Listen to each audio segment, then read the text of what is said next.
जहाँ तक होता है डिस्कस कर लेता हूँ, कल हम लोग डाउट डिस्कस करेंगे सिर्फ।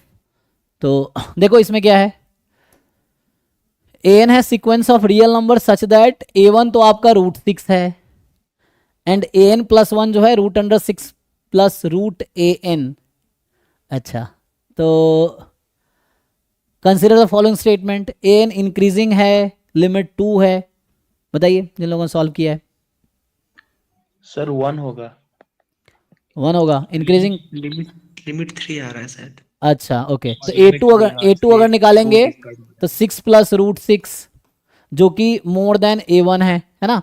a3 अगर आप निकालेंगे तो आएगा 6 प्लस √6 प्लस √6, ये चलता रहेगा है ना, जो कि मोर देन a2 है। तो इस तरह आप देखेंगे तो ये आएगा an plus one is more than an for all n belongs to natural number, equal to लगा लो। तो इस तरह चलता रहेगा ना, वैल्यू क्योंकि लार्ज होती रहेगी तो इस तरह से मिल जाएगा आपको। इंडक्शन यूज कर सकते, simple principle of mathematical induction. 1 के लिए चेक करो, k के लिए जूम करो, k प्लस वन के लिए दिखाओ। मैं बता रहा हूँ जैसे क्या हो रहा है यहाँ पे। तो इस तरह से तो ये तो ओके है, इंक्रीजिंग सीक्वेंस है। लिमिट क्या करते हैं कि अभी मान लेते हैं कि कन्वर्जेंट है, क्योंकि लिमिट पूछ रहा है ना, तो मान लेते हैं कन्वर्जेंट है, तो an l पे कन्वर्ज करेगी तो an प्लस वन भी l पे कन्वर्ज करेगी।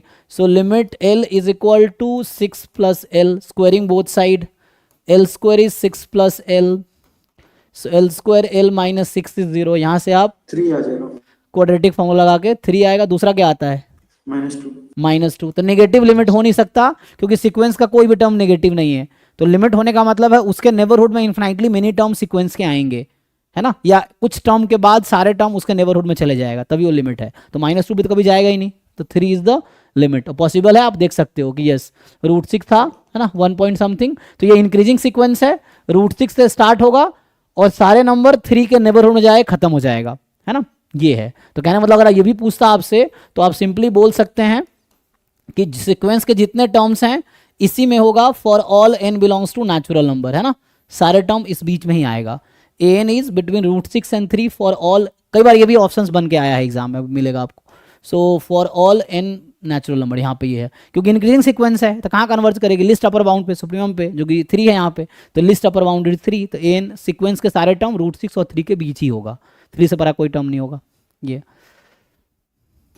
सर हमेशा एल पुट कर सकते हैं कि नहीं कुछ नहीं, ये उसके लिए अजम्पशन ये है कि आप अज्यूम कर रहे कन्वर्जेंट है।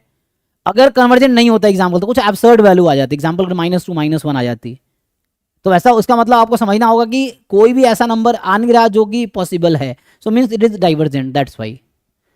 तो लिमिट तब पुट करेंगे जब हम सर इंक्रीजिंग के साथ साथ अगर बाउंडेड दिखा दे तब हाँ कन्वर्जेंट एग्जैक्टली होगा, आप अगर ये प्रूव कर दो उस हिसाब कि से ये लिमिट बाउंडेड को सीक्वेंस है एल में। तो आप इजली प्रूव करवाओगे, यस। और बाउंड दिखा सकते हैं आप हर बार, है ना, सो उसमें इन्फिनिटी तक ले जाओ। अगर मैं आपको लिख के बताऊं ये कौन सा नंबर है, तो ये जो लिमिट है एक्चुअली ये है √6 प्लस √6 प्लस, और ये चलता जा रहा है, यही नंबर है ना वो जो लिमिट है एक्चुअली।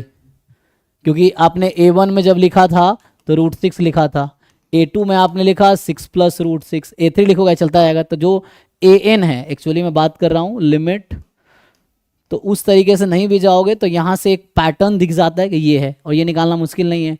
दिस इज l, तो l square is 6 plus l, ऐसे भी दिख रहा है क्योंकि एक टर्म छोड़ दो कोई फर्क तो पड़ेगा नहीं, क्योंकि इनफाइनाइट टर्म है यहाँ पे, तो एक टर्म छोड़ दो, तो ये भी l ही है एक्चुअली। अगर इसका नाम l रखा आपने तो ये भी l ही है, इसको सॉल्व करो फिर से 3 आएगा। फिर देखना नेगेटिव तो हो नहीं सकता, 3 और -2 आएगा, नेगेटिव तो हो नहीं सकता ये, तो इसलिए 3 आंसर है।